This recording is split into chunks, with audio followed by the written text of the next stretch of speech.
And we are live from the Dick Campbell Gym, your last home game in the Jack Tosh tournament for your York Dukes, and they will be facing off against the Conant Cougars. And Josh, we were just talking, I know we're raring to get started here, and really the message of this game is which Conant Cougars team are we going to see? Definitely. You have this Conant Cougar team has played 3 games so far against St. Ignatius, who they beat on a buzzer beater.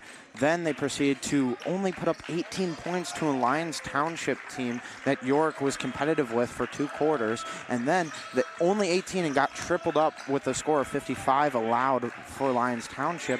And then they proceed to beat an honestly mediocre backdoor pass gets the scoring started. Highland Park team. They beat them, and they were destroying them early, but proceeded to choke to make it a close game as they bring out their 3-2 press here that they used a lot in that St. Ignatius game. So really the message here, the Conant Cougars have the talent to beat many teams in this tournament, including your York Dukes, but in order for them to do it, they have to be able to put it all together. They've really struggled against teams that have played tall players. Clearly, Coach Dunn taking notes, not starting Tieran Casey at the 4 today. We actually see him stepping in at the 3 with both Braden Richardson and Adam Hardick out there to start. Now that's Kircher giving it outside. Sherman from the corner. Got it. Alex Sherman's been heating up as of late. He gets the scoring started for the Dukes, and the Dukes are out on top 3-2. That's definitely necessary. As we said the last York game, with him leading the team in three-point percentage last year, great job there. Amazing defense to get the ball off of Hanley, who's typically a sound ball handler. Really good job by Forces the Sherman. mistake there. Great job by him. But as we were saying, this Conant team, they really struggle against height, and I wouldn't be surprised if we see 3 6'4" plus dudes, because we were talking about during the Glenbard West game and overall, if you watch Braden Richardson, he plays more just like a big shooting guard for the high school Richardson level. With it there, going up and getting fouled. But yes, Josh, it would be very interesting to see Vince Dunn, head coach of the Dukes, possibly go away from his strategy, because he has really gone towards small ball a lot this season. We've seen Tieran Casey listed at 5'11", the senior guard, playing power forward multiple times this season. But the secret weapon who I think is going to be coming off the bench here is Aiden McGovern, senior, listed as a forward for the Dukes. He really is special. He brings height to the floor. He's a shooter, not afraid to draw a charge. Really reminds me of Adam Hardick. So if there's ever a point where him, Richardson, and McGovern could all be out there, I mean, that is a really hard trio for this Conant team to have to deal with, especially given how athletic all 3 of those players are. Definitely, and it's very similar to the lineup that Lyons Township kept putting out there with Graham Smith, Polanowski, and Elliott Russell, all also 6'5 plus. You know, slightly larger with Polanowski getting all the way up to 6'7", but you know they were running 4 guys who were 6'4 plus, and that stifled this much shorter Conant roster as they run multiple guys under the height of 6'2". Or 6'1". They run multiple short guys. You know, they have the sub 5'10" Colin Francia at the point, and then they also have Cisse and Sheehy are all shorter players, and then their tallest player on their roster that they run is more of a small forward, and that's Lathos. Camden Lathos, though, has been really good this tournament. Lathos listed at 6'5", only a sophomore. Wouldn't be surprised to start seeing the offers come in. We've seen offers roll in for all sorts of players during this tournament. All eyes on the guys on the floor, and really nowhere else to look than number 14, Camden Lathos. He put up 14 in his last gig that we announced. He's really special. He really specializes in those mid-range looks, and you could see Coach Dunn cracking down on them early. The Dukes, following the 30-second timeout, trot out the same 5, as well as the Cougars doing the same. Now it's Kircher with it on the wing. He was so good from there last night, dropping 25-plus points. Sherman launches another 3. That one will miss, though, and it goes to the Cougars.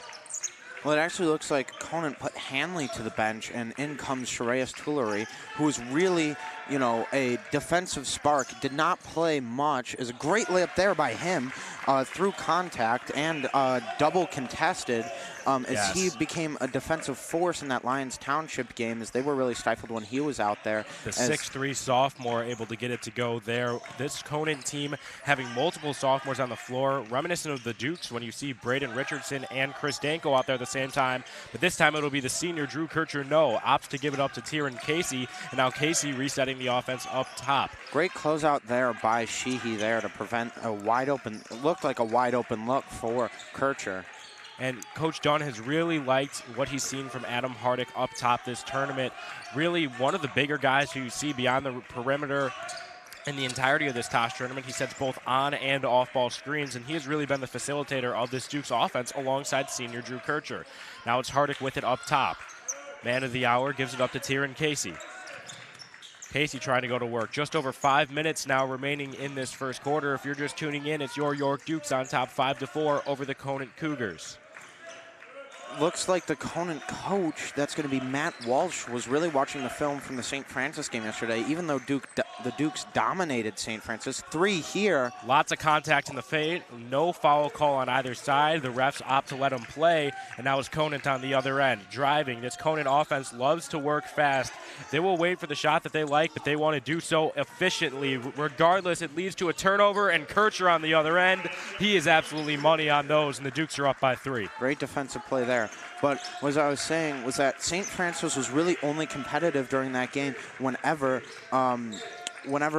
they were running this switching defense on the picks that Coach Dunn really loves to run. And, you know, if they switch, it's not as effective, and they play high because the screeners aren't really a threat to roll aggressively, at least so far today. There's a pretty good roll by Adam as Casey's head was down, not able to see him. Absolutely, and that's to credit number 11, Yusuf Cisse, the sophomore listed at 6 foot.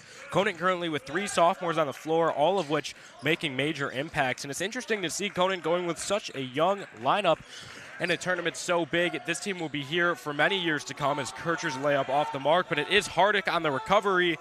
Too strong on the putback, and the rebound goes to Yusuf Cisse of the Cougars. And these two teams are both extremely successful here at the tournament, as Conant actually leads with number of tournament wins, with 7 wins here at the Jack Tosh Holiday Classic throughout history, as they had a little bit of a run back in the mid-2000s where they won 4 championships. Absolutely. A lot to credit there with the Conant staff doing a good job. Head coach Matt Walsh, tenured for quite a while now with the Cougars. Assistant coaches Brett Sharkey and Greg Grana, also staffed for a while with Conant. Now it's Cisse going across the half court, being guarded tightly by Sherman. Lots of contact, no foul, but now there is a whistle, and it looks like it'll come against the Dukes. In comes McGovern and Danko, wondering if they are going to go the tall lineup we were suggesting, where they're going to have all 3, but it looks like McGovern's going to come in for Hardick. And this Conant team, as you said, is really, really young, and they could get back to the success that they've had here, as well as these two teams have the most wins, like total wins of actual games here at the Jack Tosh Holiday Classic. Conant with 24, York with 26. Absolutely, and of course the Dukes regularly tenured in the tournament. Of course, they host it, but as for Conant, continuously getting invited, rightfully so. This Cougars team has always been well coached. They're always a tough out, and that's why we have a good game here. A total 11 points between the two teams with 3 minutes and 2 seconds to go in this first quarter. Dukes on top by 3. We will be right back after this timeout intermission.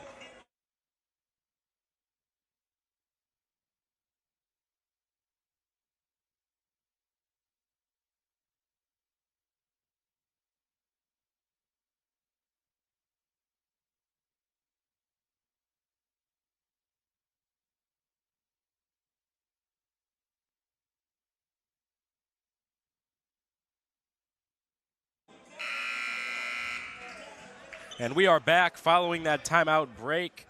With just over 3 minutes to go in this first quarter, the Conant Cougars have the ball with a chance to tie it back up. Looks like the guy in mention here, Leonard Ameti, gets into the game for the first time. The senior listed at 6'1". This Conant team has already used a lot of their depth.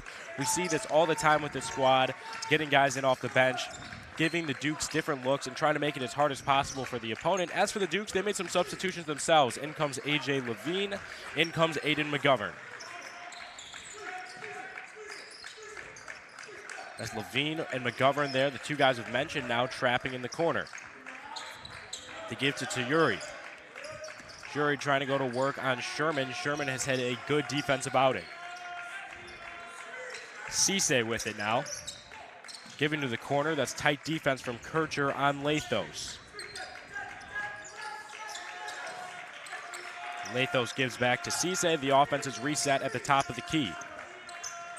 This Dukes defense very stifling. They have no problem letting Conant run down as much of the clock as they want, as long as it doesn't lead to a good shot attempt. No rush from either of these squads. Cisse gives the ball up to Potoknik.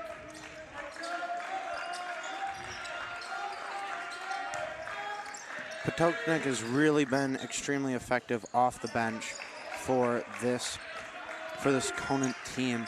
He's been probably their sixth man throughout the entire tournament, as Tuileries did not really get that chance that first game. And it's another sophomore who gets really a lot of action for this team. Such a young Cougars squad. They are already so competitive, and all of these players still have 2 years under the program, under Matt Walsh, and it's going to be interesting to watch as the seal goes to A.J. Levine. Going the other way, number 20 gives up to Alex Sherman, who kicks it back to Levine. Levine being guarded by Cisse. Resets the offense. Just under 1 minute and 10 seconds now to go in this first quarter. We are still at a 7-4 ball game. This has been a defensive battle. Now the sophomore Richardson with it, giving to Sherman. Sherman trying to work through Potoknik.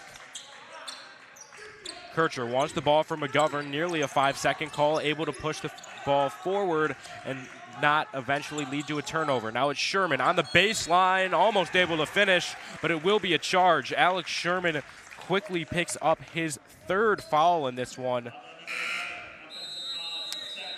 It's a fast foul there, as it looks like he's going to get checked out here for Tieran Casey. And, you know, we were talking about the youth of this Conant roster. Another game that's going on currently between Batavia and the team that really matters here, and that's Lamont. Lamont, we called their game yesterday, is also extremely young, runs almost all juniors and sophomores. Their best player, Nogus Idrisitis, having an offer from Illinois already. Right. The 6'4" sophomore guard-forward combo, the combo guard. He is going to lead this team to probably, we would say, if we're going to predict that if we're going to go young rosters here that's going to compete for a long time, it's going to be this Conant team versus that Lamont team if we were to make predictions for next year. Right. I mean, a lot still has to happen. Of course, Rolling Meadows will have Cameron Christie back next year, already one of the better players in the tournament. But that's not even to discount this York Dukes team. The vast majority of this team is comprised of juniors. I've been really impressed by how many teams have been turning to youth in this tournament. A lot of these players, a lot of these names that you've heard of mentioned in this tournament will be back next season. But regardless, now with 5 seconds left, already on top by 3, it will be the Dukes. Buzzer beater attempt from A.J. Levine off the front iron. The putback from McGovern, no good. Your score at the end of the first quarter will be York Dukes 7, Conant Cougars 4. York Sports Network, your place for all York sports, and Jack Tosh tournament coverage is right back after this timeout break.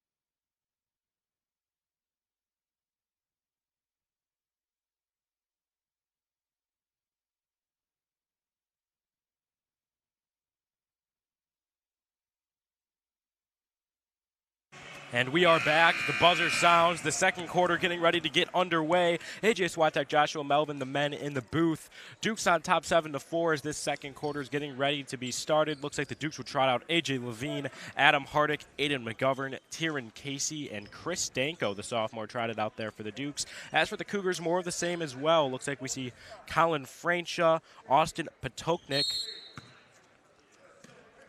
sophomore Camden Lathos, and number 11 Yusuf Cisse, the guy playing on-ball coverage. Now it's the Dukes with it. Danko gives to McGovern.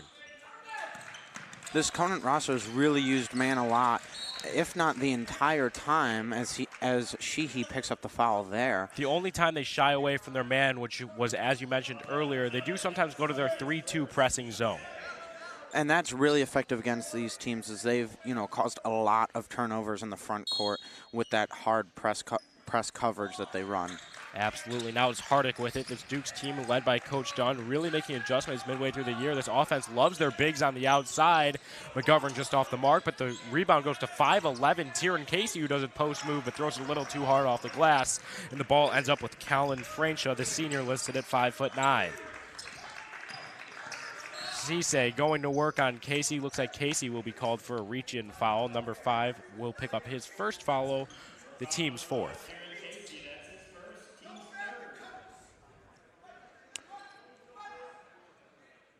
No player that has scored a point for York is currently on the roster. So whoever scores next for York will get on the get floor, their first, not the roster. On the floor, yeah. Sorry, on the floor currently. So whoever scores gets their first point there. Francho with it. Trying to work against Hardick. This is a clear size mismatch. Still gives it off. Lathos with it now. Back to Cisse. Looks like York is also running the switches, and Conant trying to get Adam out on the perimeter, as they've done that consistently throughout this time. Correct. Hardick, a player who Coach Dunn really confident in because he's letting him switch onto these guards. He's done a good job stepping up defensively so far. Yet again, he's left on Colin Francha in the corner. Gets it back to the wing. Now it's back to Potoknik. This is a very, very, very slow offense that likes to take their time, and facing up against a York defense that is never in any kind of a rush. We should be in store for a lot, and I mean a lot, of possessions like this one. This is definitely probably going to be one of the lowest scoring games of the tournament, as both teams here love to take their time and look for the best shots. And the offense and the defenses both are not that aggressive, like of St. Patrick that we called earlier or yesterday. Lathos here misses. No good, and that miss will go with the Dukes. As you mentioned, both these teams like to take their time. Coach Walsh, Coach Dunn, respectively, really like to take their time, like to wait for the play to develop and wait for their guys to get a look that they ultimately like. And it's worked out for both these teams in this tournament, both picking up a couple of wins. Dukes, of course, beating Timothy Christian and then absolutely dominating St. Francis last night. And Conant walked away with a big win over Highland Park yesterday.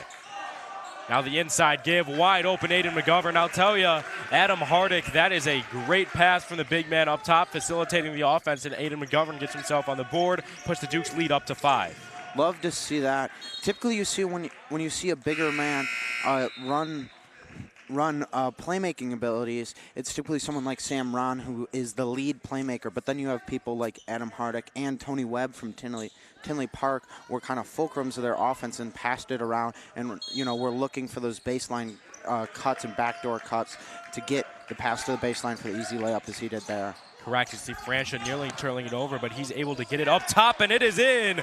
The look from Isaac Hanley, the senior 6'2" forward, gets it to go from outside, and just like that, Duke's only on top by 2. Now it's Aiden McGovern with it, giving up to Tyron Casey. Back to Hardick. Now Kircher working through the double team, rising up, off the iron and off. That will go to Yusuf Cisse. Hardick running a lot of screens here, doing a ton, at least 4 or 5 per possession here, as he is their most effective screener. Looking to take the charge Cisse there. Nearly gets his way all the way in. Slithery finish, just a little too short, and going the other way are the Dukes. Kircher trying to work against Lathos. Definitely a wingspan disadvantage there for Kircher. Rightfully gives it off to Hardick. Hardick, post move in the paint. He did that power dribble, as you mentioned yesterday, but this time it's to no prevail. Yeah, as Lathos with the great defense there. Lathos really underrated on the defensive end, as he's, their main offensive output, but then he also is their interior defender, and he does really good at it with those long arms. He can get him up, and he has them consistently contesting shots throughout the entire game. Correct, is the first masked timeout called of the quarter, while the Dukes are on top 9-7. 4 minutes and 11 seconds to go in this second quarter of action. York Dukes on top. York Sports Network, your place for all York sports. We'll be right back after this mask mandated timeout.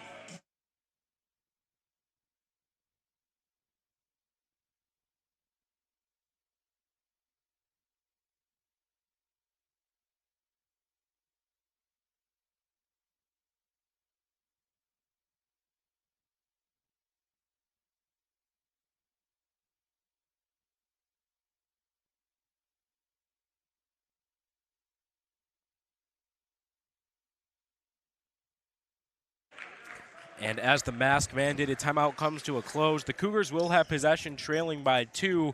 Currently on the floor for the Cougars, the leading scorer, number 21, Isaac Hanley. He hit that 3 earlier. Him and Lathos, really the only 2 guys who consistently have height on the floor for the Cougars. Hanley listed at 6'2", and of course the sophomore Camden Lathos listed at 6'5", as that one's off the mark. Rebound goes to Cisse. Casey probably would have liked to grab that one. Goes off his hands. Conant trying to capitalize, but the air ball goes out of bounds, and the Dukes will get possession going the other way. Great contest from Richardson there, able to get a hand in the face, and that's where the 6'4" height and length really helps, is like he was able to recover beautifully and get a hand in the face of Hanley. Absolutely. Now it's another timeout called. This one actually a team charged timeout going against Matt Walsh. Definitely saw something in that Conant offense there that's been stagnant. I mean, only 7 points, and we're over halfway through the second quarter. Josh, what does this Conant team have to do to adjust? Because the Dukes are letting them take their time. They're letting them run this leisurely offense, and it's clearly not working. Definitely. And once again, as we talked about last night, with the Highland Park versus Conant game, is that when they have multiple tall guys, their playmakers and Cisse and Francia cannot see the passing lanes and are not able to get the ball to the inside like they want. What I think they need to do is they need to get DeLathos on the free throw line. They haven't done that all game, and we remember from yesterday he was extremely effective from that spot as he hit multiple jumpers, as he also went inside, got a couple layups, passed out to a wide open corner three. I just think they got to use him as their focal point, as kind of a trying to think of a good comparison. It wouldn't be a Jokic, because Jokic really runs all over the court, but I just mean as a big man who can pass, get him in the center of the action, have him lead all of it, as obviously Cisse with only 2 points and then Francia with 0. You really got to look at Lathos's way offensively at this point. Absolutely, and this wouldn't be the only team turning to a sophomore. It's not something that you hear too often, going to a sophomore as the leading scorer, but Lathos, really the only guy on this team that brings the height, brings the length, and against a Dukes team that is playing tall ball here, it's something that may have to be done. Regardless, now it's the Dukes on the offensive end trying to find an answer of their own. Both teams still in the single digits with 3 minutes and 30 seconds to go in this second quarter. Kircher gives off to Hardick, who finds the backdoor pass to Richardson. The sophomore's layup is good. The Dukes now in the double digits. 11-7 the score. Really good backdoor pass from Hardick to Richardson. Definitely. There he is again, being that fulcrum and passing as Kircher and Sherman run into each other.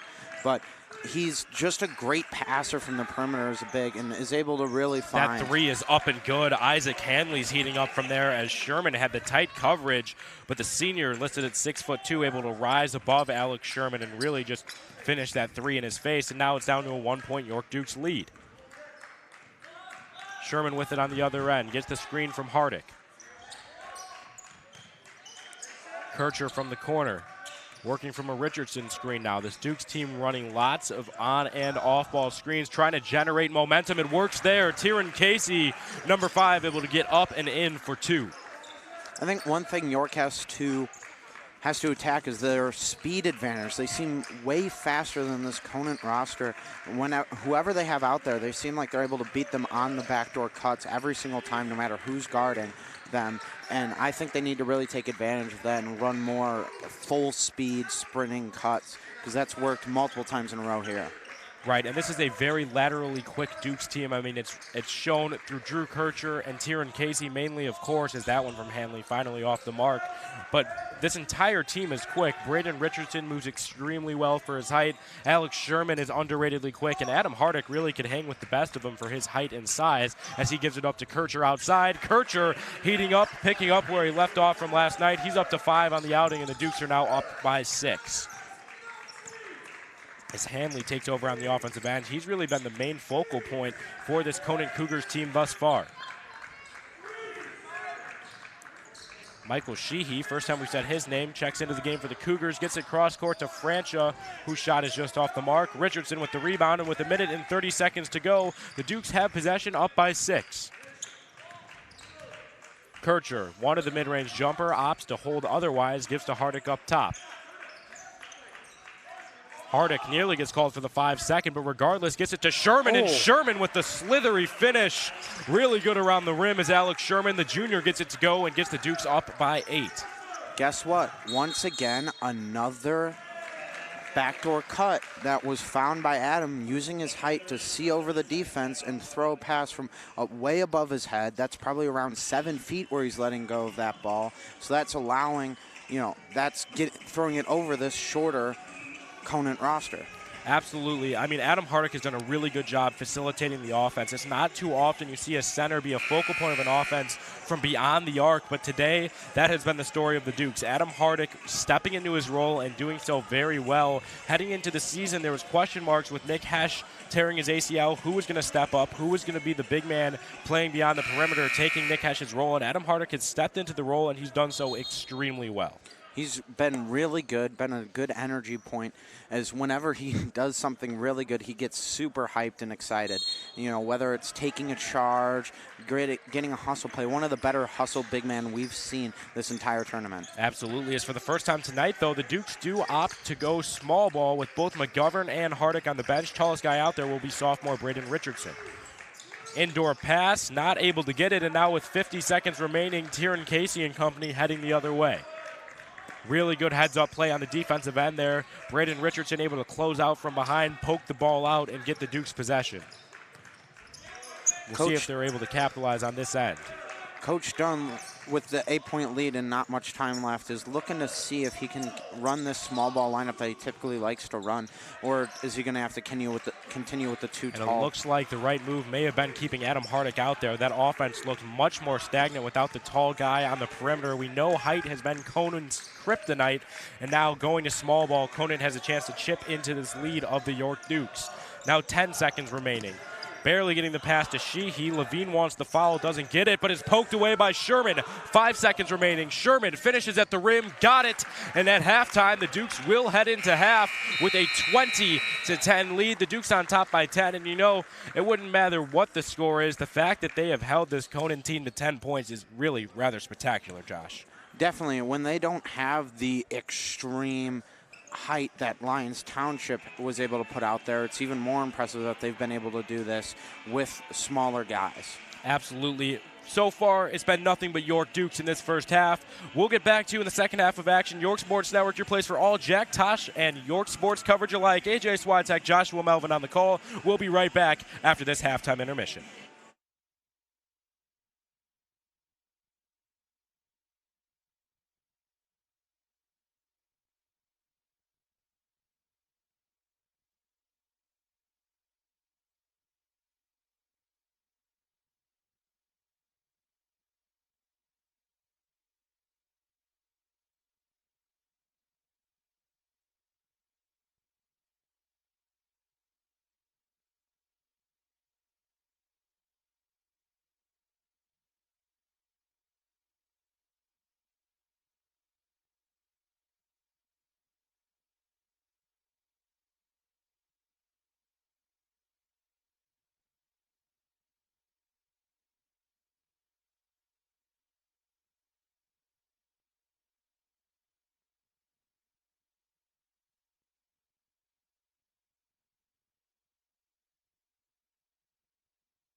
And we are back. 6 seconds to go in this halftime period. AJ Switek, Joshua Melvin, York Sports Network getting ready to resume this York Dukes basketball action.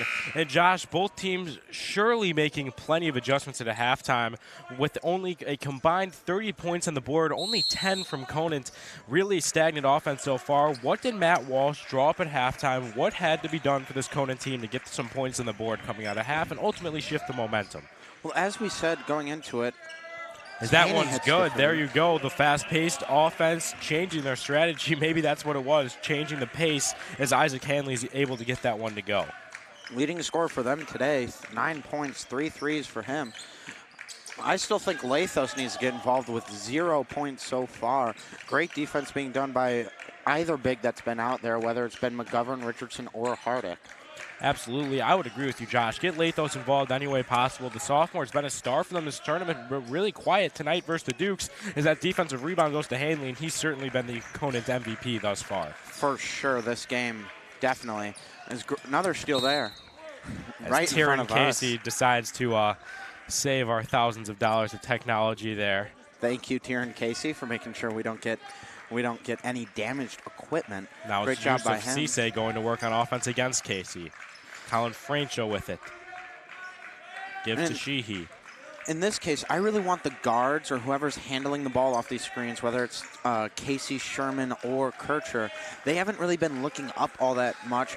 And if you see, Hardick's been wide open on a ton of rolls because they're trying to trap these guards at the top to make sure they don't hit their threes. You need to get it down low to Hardick because Lathos hasn't been there to stop him.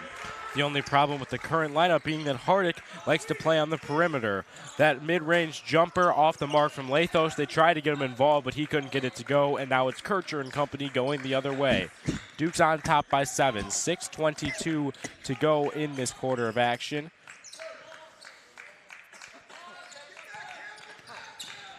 Kircher working from the wing. He has been so good from there this tournament and this season alike. And it looks like he'll be fouled in open traffic by Michael Sheehy. That's a smart foul there as Kircher had an open lane to the basket.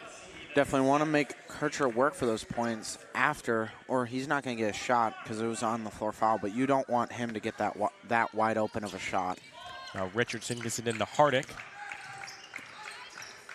Kircher from the wing yet again gets it to the sophomore Richardson. He wanted the 3-ball, opted otherwise, nearly travels, but he's able to reset the offense.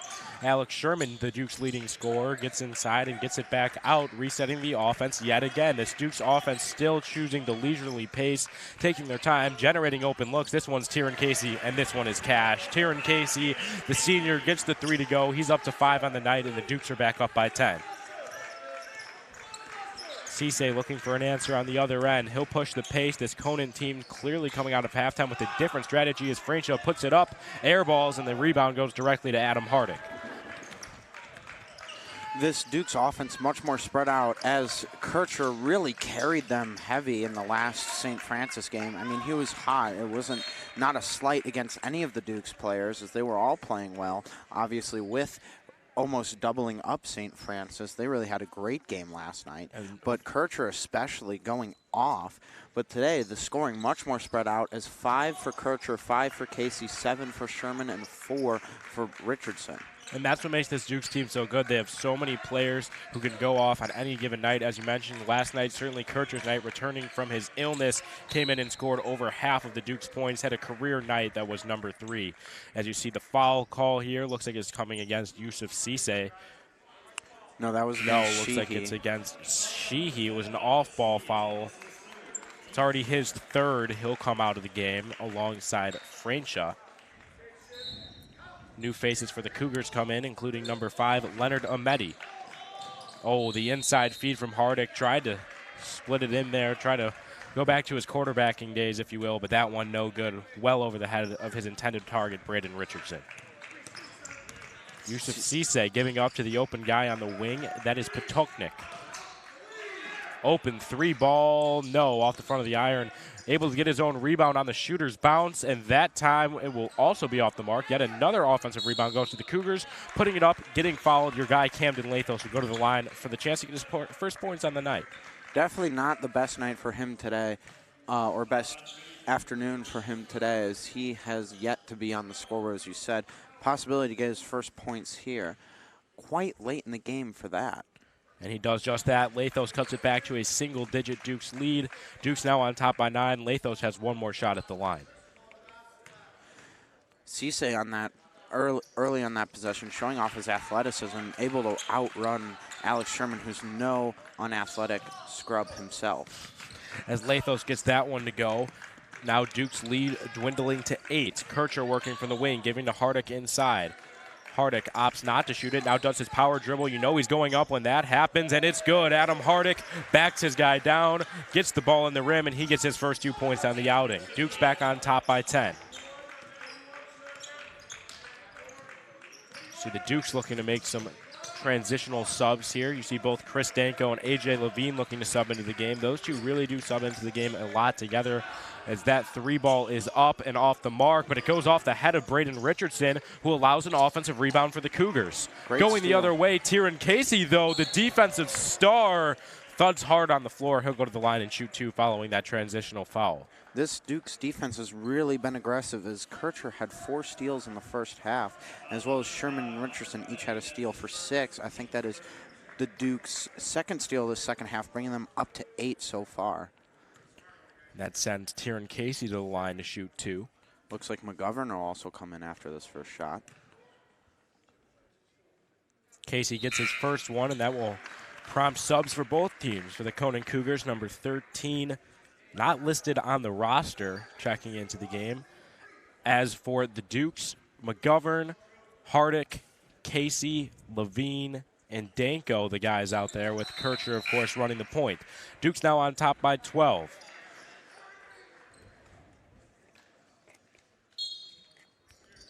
The inbound man, David Kulig. Yusuf Cisse now going to work. Under half of this third quarter of action remaining. Dukes on top by 12. Cisse with the give to the wing, gets it back at the top of the key himself. To Potoknik, who gets it inside to Lathos, who gets it ripped from him, and recovered by the Dukes goes Adam Hardick.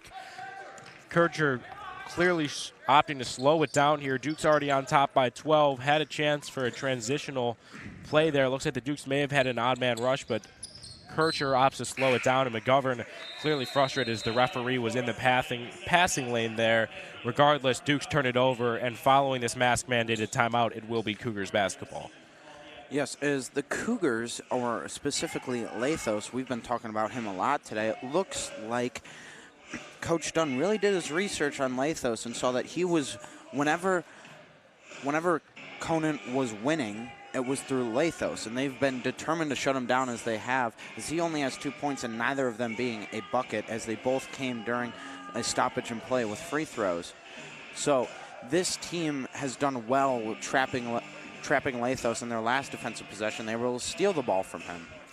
Absolutely. The Dukes have done a good job of shutting down Lathos, but really have just done a good job of shutting down this entire Conant offense with only 15 points to show for themselves over halfway through this third quarter. I mean, that's not something you see too often from any team defensively. As for the Dukes, putting up a respectable 27, they've been really good on both ends of the floor. Alex Sherman, Tyron Casey, 2 names to watch. 2 guys really stepping up big in a big moment here in their last game of the Tosh this year. Yeah, they've been really successful, both more defensively today, but offensively yesterday. They were both extremely efficient and effective on both ends of the floor. Absolutely, and as the buzzer sounds, that is our cue for the 90-second mask-mandated timeout to come to a close. For the Dukes, looks like they'll be trotting out the same lineup as for Conant. Only one change, and that's to add Austin Potoknik back to the floor. David Kulig now, the 6'1" senior, to inbound. First time we've seen much of him in an extended period of time this tournament. Head coach Matt Walsh trying to recover, trying to do anything to attack this York Dukes team that's putting much more height on the floor than Conant. Lathos with it now, working on Kircher. Clear height difference there, but just passes it off to his teammate Kulig. Cisse trying to work on Levine. The ISO called for and made. Cisse inside, too short off the iron, and going the other way, AJ Levine with the defensive board. Levine gives off. Now it's McGovern with it, giving to Kircher at the wing. Kircher off of the Hardick screen being double teamed. He has Hardick down low. Instead gives to McGovern on the wing. No, that one's off the mark. Rebound goes to Camden Lathos. Both these teams trading a pair of possessions where they generated pretty good looks, just couldn't get them to go.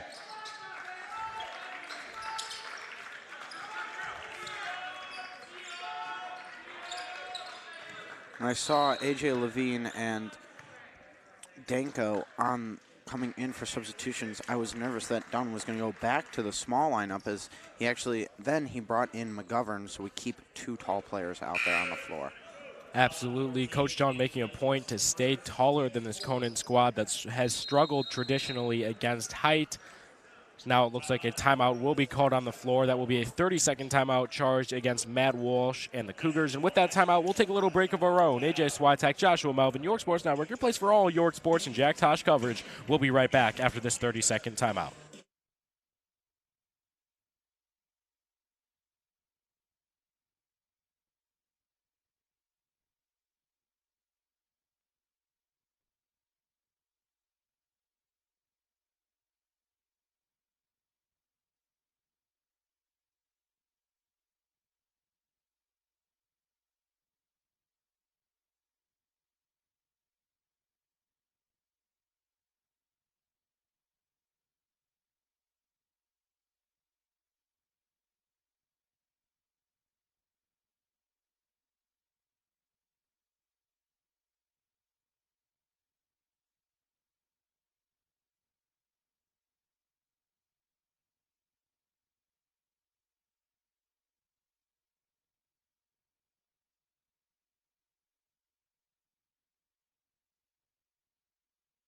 And we are back following that 30-second timeout. The buzzer sounds, and we are back to action. 2:26 to go here in this third quarter. Duke's looking like they are pulling away with this one, up by 12, but the Cougars can never be counted out of any game. Only with 15 points to show, if they could turn it on the offensive end, this game is really still up for grabs. The Dukes, however, will start with possession of the basketball, and it will be Danko to inbound. Tieran Casey off the screen, able to get it in successfully, and the 8 seconds start. Cisse guarding in the backcourt. Casey able to blow past and get it to his teammate, back to him, resetting the offense. Coach Dunn yelling extremely loud, trying to call a play here. Has to be held back by the referee. Now it's Levine on the baseline, gets it up top to Casey. The play call works successfully and is finished successfully as Tieran Casey gets the three-pointer to go. He's up to 10 points. Leading scorer for the Dukes, Tieran Casey, typically known as a defensive weapon, but he is really just coming alive on the offensive end tonight. Definitely, as he hits all of his threes tonight. He's been really good from deep as he hits his second one on 2 attempts. That leads to a Cougars possession in desperate need of the points, as the Dukes currently have double their total score with a score of 30-15. That corner shot, no. Opt to give it up to the wing. That's Camden Lathos with the deep two. He has an answer of his own. Lathos gets his first shot from the floor to go. Lathos up to 4 on the night and cuts this Dukes lead right back to 13. The man of the hour now, Tieran Casey, going to work against Yusuf Cisse. Tieran Casey showing how travel there is travels, and Camden Lathos lets him hear it. Really good defense there from the lengthy sophomore. Hardick checks out, but as I was saying about Casey, Tieran Casey has shown how great Coach Dunn's offensive plays have been, as both of his 3 attempts have been absolutely wide open, no one within the same frame as him. And this is the first time we've seen this today. Both Drew Kircher and Adam Hardick go to the bench for a breather. In comes Peyton Stark, the senior, who we saw get extended minutes last night against the St. Francis Spartans. 1 minute remaining here in the third. Potoknik now giving up to Lathos, who gives to Cisse. Resets the offense. Conant still showing they're in no kind of rush on the offensive end.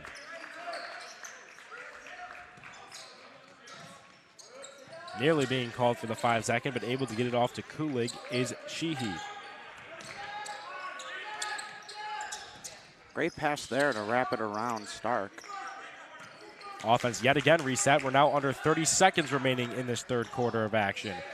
Richardson gets in the passing lane and recovers. Really heads-up play by both sophomores, Chris Danko and Brandon Richardson there. And now with Casey running the offense, we have 15 seconds to go, and the Dukes have an opportunity to extend this 13-point lead. And great defense there again from Danko. I'm pretty sure that's his second deflection from Lathos as he was able, when Lathos lost the ball. Oh, Three great here. pass from Casey to the corner, but McGovern airballs the wide open three.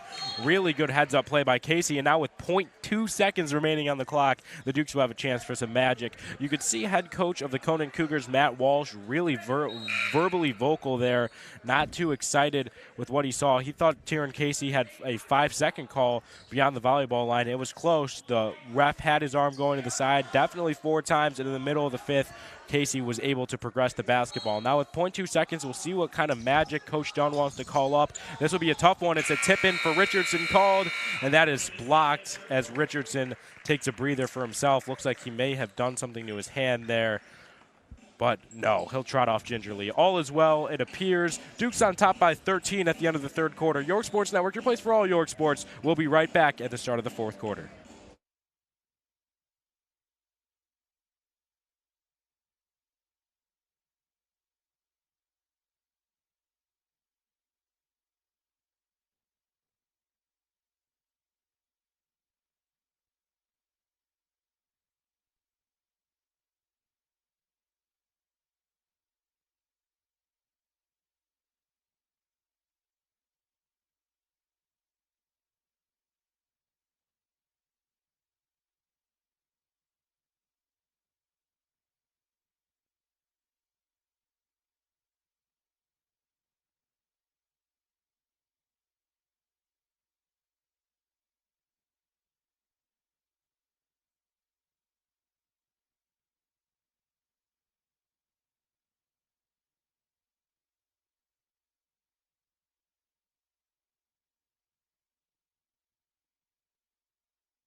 And following the horn, both teams getting ready to take floor for this final quarter of action. Duke's on top by 13. The Cougars really have been inept on the offensive end, only putting up 17 points to this point. And this isn't the first time we've seen this happen to them. They only put up 18 points against the Lyons Township Lions earlier in this tournament. This is an offense that has gone inept multiple times this season, and really they need to get something going and get something going fast if they want the momentum in this one to shift. Yeah, they're really going to need to cut this league close, as York has been extremely proficient on both the offensive and defensive end, hence the 13-point lead. Now it's Stark going to work for the pass from Hardick. Unconventional lineup here for the Dukes. You see Hardick with the turnover there on the pass from Danko.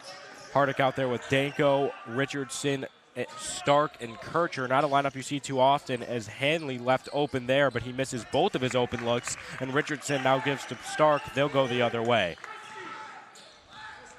Surprised Hardick backed off Hanley there, as all of his points have come off of 3-pointers. Richardson giving to Danko. Kircher working from the Hardick screen on the wing. That's something we've said a lot tonight, because that's what this Dukes offense does best.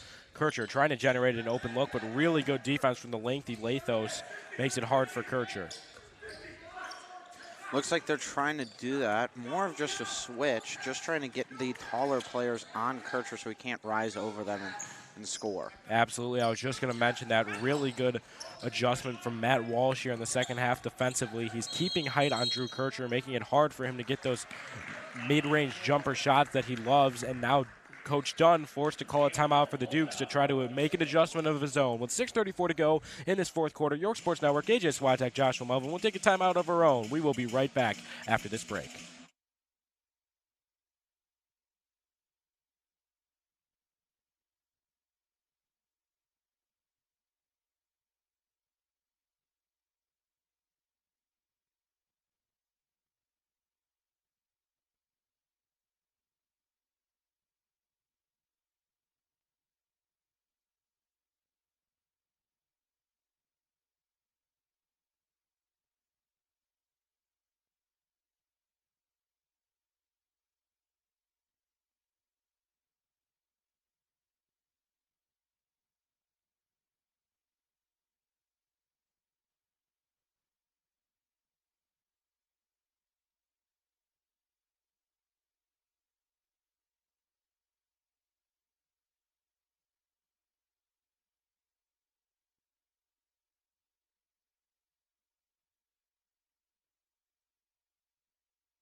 Following the timeout charge to Coach Dunn, trying to make an adjustment that he likes here, and it looks like it may have worked out as Kircher has a new defender on him to start this drive. That's number 10, Michael Sheehy, who's listed at a much smaller 5'11".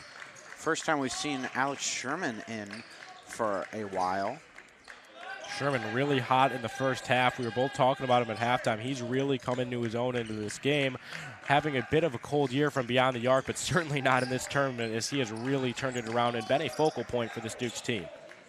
Conant comes out with the aggressive trapping defense here again, as that's what stifled York the most, if anything. Pushed here as the Dukes get a chance to reset the offense, and Conant gets a chance to reset the defense. Absolutely. The Dukes just up to this point playing a much cleaner game than the Cougars. Now the Cougars' 5th foul, while the Dukes only have 1. That one will come against number 2, Colin Francha, his first, and as I mentioned, team's 5th.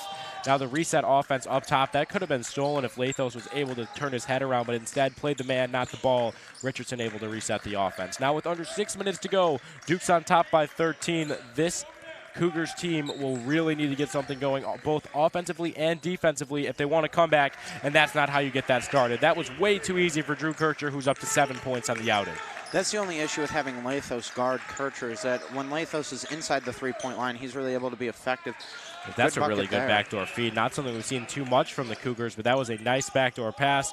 Dukes left the 5'9" senior unguarded, and Francha took advantage.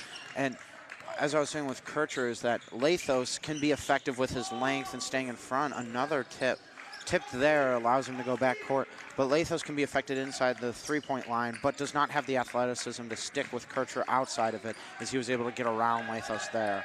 And they change it to Sheehy defending Kircher on this next possession. And it works there. Kircher forced to throw an errant pass, and now all of a sudden the Cougars with a bit of momentum, trailing by 13. Going the other way is Colin Francha. Francha gives to the shooter. He has been shooting the lights out tonight, but I'll tell you that's not shooting the lights out there. Isaac Hanley airballs the open look. The 6'2" senior would like to have that one back, Josh. Definitely.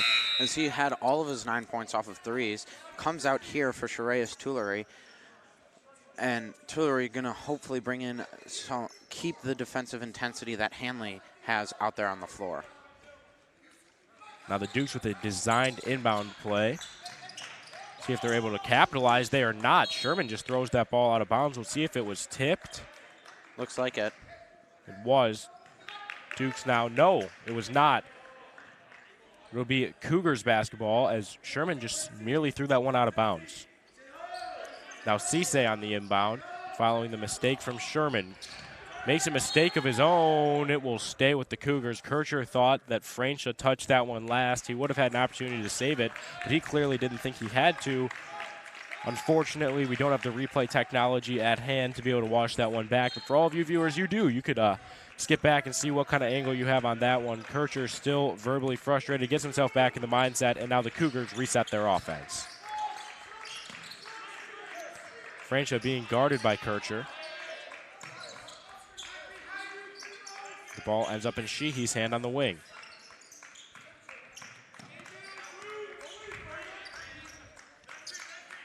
Lathos with it. This Cougars offense needs to get something going down by 13, but they are continuing to run at such a leisurely pace, just letting a shot come to them that really hasn't been there all game. Especially with the majority of their offense on the bench. None of these players have been able to find any of their grooves on offenses. Cisse with the 3. Cisse off the mark. Rebound goes to Casey, and Casey nearly charged there on the defensive end as well. He has just been all over the place tonight, having a really good game. Feels like he's had his fingerprints over all sorts of plays. The 5'11" senior really having a good game with less than half of this fourth quarter remaining. The sophomore running over the other sophomore as Richardson going to call it a blocking as Cisse's feet were not set.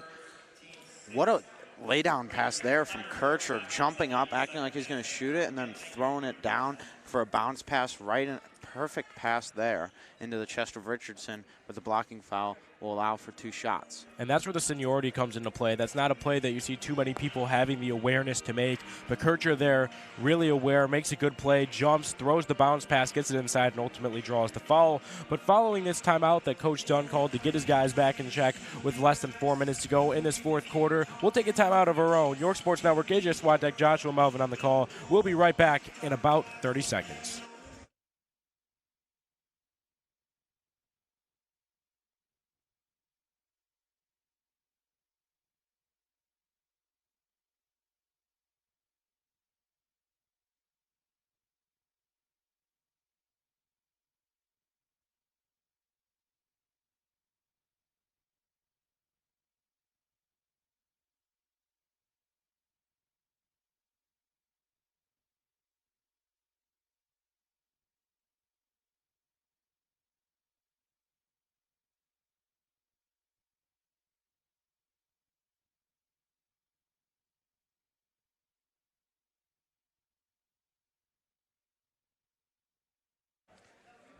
Following that timeout, both teams take the floor. It will be Richardson at the line to shoot 2 with 3:56 to go in this fourth quarter of action. Duke's already on top by 13. Richardson looking to add sugar coatings to the lead and make it just that much harder for the Cougars to have any chance of crawling their way back into this one. Something I would like to see as this Conant Cougars team moves on, as we've been talking about, they were a very young team. I hope head coach Matt Walsh tries and gets them to push the effort a little bit more, especially when they're down, because there's really been no lead change since the second half. And after you're already down by 10, and it's only gotten bigger all the way up to 13, as now Richardson 14. makes the first, misses the second. And Josh, I would agree. I think that Coach Walsh likes to take advantage of the fact that the Conant Cougars don't have a shot clock at their disposal. They get to take their time on the offensive end, and it's worked for them in the past, as this team does have the most all-time Jack Tosh victories. But the key to good basketball, the key to really good anything involving a team, is being able to make adjustments. And when you play a team like the Dukes that's going to let you take as much time as you want, and that one's off the mark yet again, it's really vital to be able to make adjustments and up the pace when you're down by a margin such as 14. I would agree with you, Josh. Yeah, if you're not able to start to go fast, then that's an issue, because whenever you get down like this, the only time it's really been effective, their offense has been effective throughout the entire game, was against St. Ignatius, as they did stumble and nearly choke the game. But they had a 17-point lead with 6 minutes remaining in the game. Got all the way down to, I want to say, a 3-point game at its closest in that fourth quarter, as they really need to learn throughout their time as they age to pick up the pace. Absolutely. I mean, there's a time and a place for taking your time on the offensive end. I can see the argument without a shot clock, why not take your time and generate a good look? But eventually it just starts giving the defense momentum, as this team isn't able to generate the looks, still end up forcing a shot that they could have put up earlier in the possession. And really what has to happen is they just have to find a way to get their players open. Whether it be quick with pace or slow with pace, this Cougars team has struggled to generate open looks, and that's really what's been their demise thus far. Definitely. As this Cougars team has been unable, it's especially demoralizing for this Cougars team whenever you have a good offensive possession and you get an open look and then you miss it, and then automatically defensive rebound, no second chance. As it would probably work better if they were a better offensive rebounding team. With their struggles and height, their offensive rebounding is not that good. As Kircher and Cisse collide at center court. That foul will come against Drew Kircher. He ran right into Cisse, both of them a little slow moving following that one. Cisse now getting attention from the coaching staff. Both teams told to go to their benches, while Cisse gets attention from a trainer. Hopefully all is well there. Him and Kircher took a pretty hard collision at the center court. But while we wait to get word on Cisse's injury status, with 2:54 to go in this fourth quarter, while the teams take a break, talk it out, we will as well. AJ Swiatek, Joshua Melvin, we'll be right back after this injury time.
With 2 minutes and 54 seconds remaining, Cisse goes to the bench. Hopefully all is well there. The training staff cleaned up some droplets off the court. Looked like he has a bloody nose, as Josh mentioned, but hopefully all as well there. Now with under 3 minutes to go, Duke's on top by 14 on the defensive end. The Cougars would need an absolute miracle to get themselves back into this one. And can the miracle come from Lathos? It can't. As the pass to the corner there to Austin Potoknik, he traveled before he got the shot up. Yeah, surprised there. I didn't really see the base move all that much. Surprised they call it a travel, a little ticky-tack there, but, you know, they've been setting that precedent. You need to have a base before you make any basketball move, as they've called that a lot this tournament. Absolutely. It's most certainly better with a semi-subjective call like that to just keep it all one way, keep it steady, and if that's what they're going with, that's what they're going with. There was definitely movement in the base. Regardless, the three was off the mark, and now it's the Dukes on the other end, up by 14. A.J. Levine going to work from the corner. Gives to Sherman. Definitely, if you ask any fan or any player, would they rather have inconsistent reffing or consistent reffing? That's a really good floater there. A.J. Levine gets his first 2 points on the night, following the closeout by Shreyas Tuyuri, left Levine open down low, and he got a good floater out of it. But as you were saying, yes, consistent reffing is always better than inconsistent reffing. Really don't want to have to think after the game that the refs had any influence on why the final score was the way it was. And the reffing in this tournament has been phenomenal, as that was good from Shreyas Tuyuri. Makes up for it on the offensive end. Great pump fake there, got Adam in the air and then just stepped around him for the easy layup attempt. That's what we've been wanting to see from Conant all day, Josh. They've really struggled to just generate offensive looks, and if you have to do it yourself, you have to do it yourself. The sophomore Tuyuri able to get around Hardick, get some points on the board, and get the lead back down to 14. Trying to have something to build on here for their next game following the Tosh. Definitely, as the benches come in here, all the starters are out, even the majority of the rotation players, as it looks like all of the regular rotation players are out for Conant. And Duke's looking to make some substitutions of their own now in reaction to what Conant just did at the next buzzer. Expect to see some of the Duke's bench coming in, but regardless, right now the starters out there versus Conant's bench. Arav Reyna with it. As you mentioned, these are a lot of guys you don't typically see get action, and partially why there is that ball just goes directly off the head of Richmond Amada. That's a fun name, Richmond Amadikwu. Fun name for sure. So it goes right off his head there. With a minute 35 to go now, the Dukes will make substitutions of their own, and here come the Dukes. It's Peniotis Milanis inbounding the ball. Gives to Peyton Stark. Stark's the guy who they're trying to get more time, more minutes here in these situations because he's been good when they put him in. Stark is one of the more hard-nosed guys on this Dukes team. He's really good. He is a very hard worker. Good to see him get in here. You want to see him in the action because he has done good in his minutes with the starters out there. He's really the only one who we saw get extended time alongside the rest of this Dukes squad. Now it's Malamis with it. Giving up to Van Daff. Redfern in the corner. Driving all the way in. That shot is good from Danny Dalick. Redfern with the outside coverage. Wide open corner shot. That one's off the mark. And rebound goes with Malamis. Jump ball, though. Possession arrow faces with the Cougars. Good heads-up play there under the rim from Reyna, the junior, to get the ball back in his possession. And as you mentioned, high school basketball is different than other levels because whereas college and NBA, these roles are already deciphered, these guys are playing buzzer to buzzer to try to prove why they deserve more minutes. So we will see hard-played basketball, hard-fought, smash-mouth basketball for these last 40 seconds of action. Great and there's just that. Redfern gets it inside in the flashy pass as well. Will Malamis be able to finish? He is. Redfern, really nice play there. Steals it, and then the no-look feed from over his head. That was really textbook from the junior. And then a good pump fake by Peniotti to get the defender in the air, and then a more open attempt. As that one's high off the backboard and off. Looks like we have another jump ball called. Good heads-up play there by Dalick to get the ball going in the direction of the Dukes. And taking an elbow to the neck, it looks like. Now 15 seconds remaining. This is where it looks like the Dukes will opt to slow the pace. Peyton Stark just getting it beyond the half-court line. He does just that. 6 seconds remaining. We're now under 5 seconds left.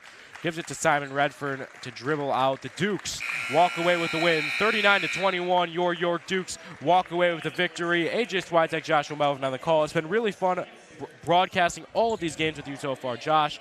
Now we go back to the winner's bracket. This was our last consolation ladder game that will be played in the Dick Campbell Gym. AJ Swiatek, Joshua Melvin, York Sports Network, your place for all York sports. We'll be back after a short break in between matchups.